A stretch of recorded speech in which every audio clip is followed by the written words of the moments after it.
sumber kehidupan untuk menafkahi anak istri saya. Kemudian tiba-tiba kami diganggu, tata ruangnya menjadi acak-acakan, dirusak.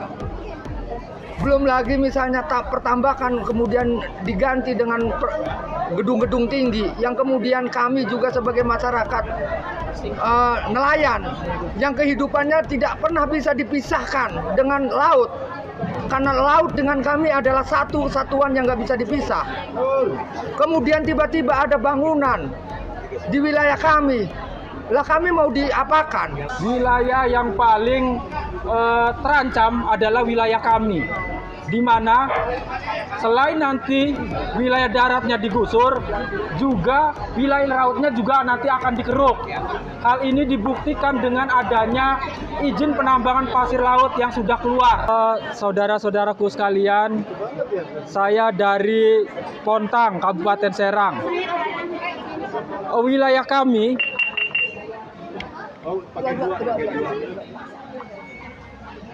kami adalah salah satu wilayah yang nanti akan menjadi plot PIK 1, 2, 3, 4, bahwa isunya itu sampai PIK 9, katanya seperti itu, sampai ke Kecamatan Pontang nanti. Sebetulnya saudara-saudaraku sekalian, wilayah yang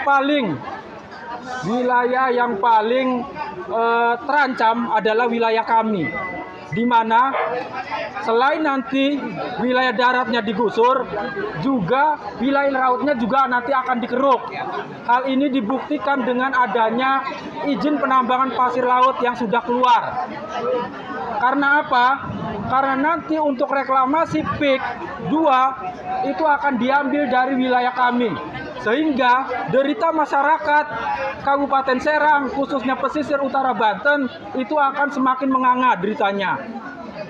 Kita sudah melawan PIK 1 dari tahun 2003, 2004, 2010, 2011, sampai terakhir tahun 2016. Dengan adanya PIK 1 saja dulu dan pembuatan pulau-pulau palsu, rakyat pesisir utara Kabupaten Serang telah menderita sedemikian rupa, di mana banyak lahan tambak yang hilang ratusan hektar. Para nelayan tidak bisa melaut karena areal tangkap nelayan tradisional itu telah dirusak oleh adanya penambangan pasir laut. Lah sekarang ini, saudara-saudara sekalian, ancamannya semakin besar. Kalau dulu PIK 1 cuma Haguan, Agung Sedayu Group, dan Tommy Winata, nah sekarang ditambah lagi dengan Salim Group, Antoni Salim. Dua raksasa ini yang akan mengancam kehidupan masyarakat Kabupaten Serang, khususnya dan umumnya adalah Banten Utara. Maka dari itu, saudara-saudara sekalian, kita harus bersatu. Dari mulai Kapuk Muara sampai ke Tanjung Pontang, kita harus bersatu melawan dan menolak adanya Pantai Indah Kapuk, baik 1, 2, 3, apalagi dijadikan PSN. Ini kan tidak masuk akal. Proyek swasta dijadikan PSN, kan seperti itu. Dan saya meminta kepada Bapak Presiden Prabowo untuk menghentikan proyek nasional ini, proyek strategis nasional ini.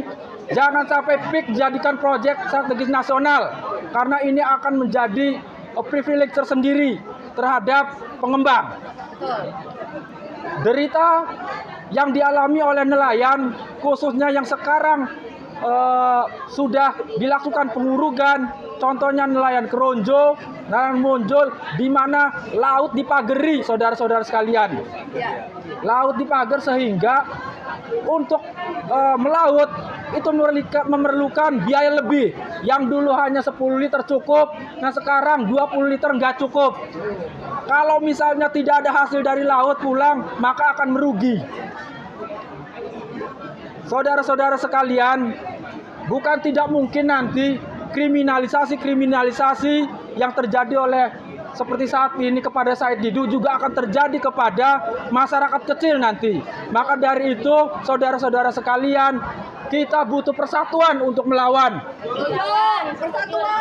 Jika ada satu nelayan atau satu masyarakat yang tersakiti, maka seluruh rakyat Indonesia juga merasa tersakiti. Setuju? Saudara-saudara sekalian, mungkin dari saya cukup sekian. Terima kasih. Wassalamualaikum warahmatullahi wabarakatuh. Merdeka! Allahu Akbar! Allahu Akbar! Jadi begini ya Pak. Ini dari Pak Heri ya. Ya, Pak Heri dari mana Pak? Saya dari Pontang. Dari Pontang ya. Oke.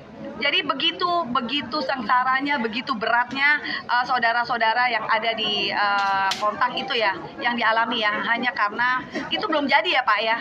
Apalagi kalau misalnya itu sudah jadi, akhirnya tersingkirkan. Ingat, kita jangan pernah lupa dengan akar ya.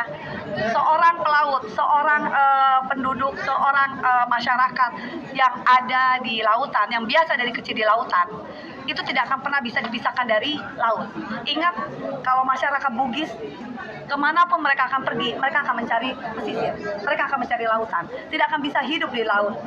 Apakah pernah kita berpikir PIK 1 warga lokalnya itu sekarang pada kemana?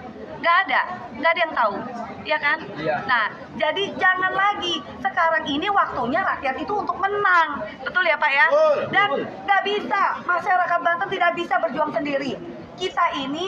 Kita saudara-saudaranya ini, kita harus mensupport dengan cara apa?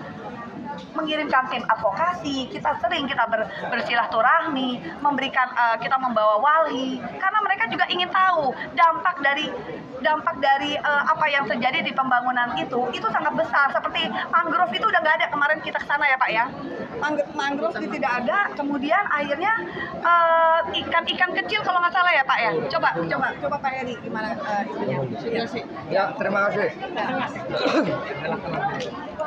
Ya, yang jelas kami sebagai penduduk masyarakat Banten Utara mungkin hanya akan menambahi apa yang dinyatakan Pak Heri. Yang jelas kami ini adalah masyarakat, gitu kan. Jadi jangan sekali-kali para pengembang PIK 1, PIK 2 ini menganggap kami adalah peta yang hanya sebatas di atas meja yang kemudian dicurat-carat sembarangan. Kami juga punya undang-undang otonomi daerah, kami juga punya tata ruang tersendiri. Di wilayah kami adalah wilayah tata ruang perikanan dan pertanian, gitu kan. Nah, artinya kalau mereka ini memaksa dengan dalih ini adalah proyek PSN, proyek strategis nasional, kemudian strategis untuk siapa? Faktanya kami sebagai masyarakat tidak ada istilah strategis. Hidupnya nggak strategis. Justru hidup kami adalah merasa terganggu. Ketika kami asik mancing, ketika kami asik cari udang, ketika kami asik mencari sumber kehidupan untuk menafkahi anak istri saya, kemudian tiba-tiba kami diganggu tata ruangnya menjadi acak-acakan, dirusak. Belum lagi misalnya pertambakan kemudian diganti dengan gedung-gedung tinggi yang kemudian kami juga sebagai masyarakat nelayan yang kehidupannya tidak pernah bisa dipisahkan dengan laut, karena laut dengan kami adalah satu kesatuan yang nggak bisa dipisah. Kemudian tiba-tiba ada bangunan di wilayah kami. Lah kami mau diapakan? Kami juga punya generasi, kami makhluk sosial, kami juga punya hubungan antara kami dengan masyarakat kami dengan masyarakat yang lainnya. Kami juga sebagai masyarakat punya hubungan erat dengan hubungan kami dengan politik, dengan lingkungan, dengan sesuatu yang indah. Itu kan, dengan sifatnya ketuhanan yang kami juga tidak boleh diganggu hubungan kami dengan Tuhan kami yang memerintahkan kami agar supaya menjadi satu kesatuan secara utuh dengan alam, dengan lingkungan. Artinya, jika proyek PIK 1, PIK 2 ini mengganggu lingkungan, itu sama dengan mengganggu kami sebagai masyarakat setempat. Terima kasih. Yuk. Assalamualaikum warahmatullahi wabarakatuh. Saya Bu Rohmah dari Tanara, Kecamatan Tanara, mewakili keluarga. Sekarang ada PIK 2. PIK 2 itu tidak menguntungkan masyarakat, malah merugikan masyarakat. Makanya ada untungnya ada Pasaitidu yang sudah membongkar ini. Jadi semua udah pada memperhatikan kepada kampung saya dan kampung yang lainnya. Karena saya itu orang petani. Kalau seandainya sawahnya digusur, nah saya mau ini kemana? Nyawah kemana? Biasanya keluarga saya itu emang petani nyawa, tapi sawah kalau memang dibayarnya sesuai dengan harga yang kita inginkan, ya tidak apa-apa. Kalau kita kebeli lagi sawahnya yang tempat lain, tapi saya mohon semuanya berkumpul duduk menghadap saya. Ada satu hal yang saya